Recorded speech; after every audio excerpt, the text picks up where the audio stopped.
Dans cette lettre aux Hébreux, Dieu s'exprime lui-même. Cela nous est dit dans les tout premiers mots de la lettre. Dieu ayant autrefois parlé à nos pères à plusieurs reprises et de plusieurs manières, par les prophètes, nous a parlé dans ces derniers temps en son Fils.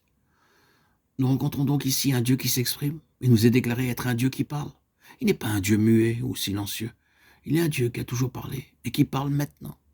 Ainsi, dès le début, cette lettre aux Hébreux déclare que Dieu est un Dieu qui parle. Et ensuite, pour analyser plus loin, il nous est montré comment un Dieu qui parle avec une intention. Il est un Dieu de dessein. Et il parle selon son dessein. Il a parlé dans les temps passés par les prophètes et de plusieurs manières. Il parle maintenant de son Fils. Et nous trouvons ici deux choses très importantes à relever. Dans les temps passés, Dieu a parlé à plusieurs reprises par plusieurs prophètes. Il a dit une chose par un prophète et une autre chose par un autre prophète. Tous les prophètes étaient des parties de la parole de Dieu. Aucun prophète n'a jamais dit tout.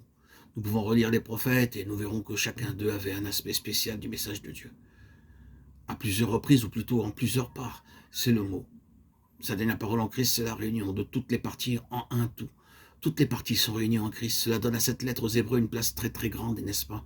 Elle nous dit que maintenant, ici, Dieu parle en plénitude en son Fils. Et il se trouve à côté de cela l'appel à nous attacher d'autant plus. Parce que cette parole est d'autant plus pleine que tout ce qui avait été dit auparavant. Hébreux 2.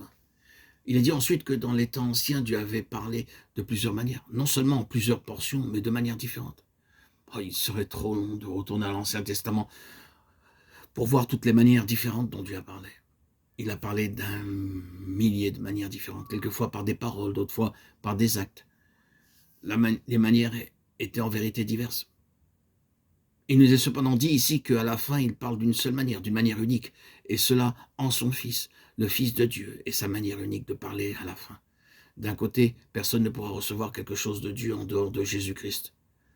Dieu refusera absolument de parler autrement qu'en son Fils. Si nous désirons savoir ce que Dieu veut nous dire, il nous faut venir à son Fils. D'un autre côté, nous avons en Jésus-Christ tout ce que Dieu désire nous dire. J'aimerais dire spécialement ceci aux jeunes chrétiens.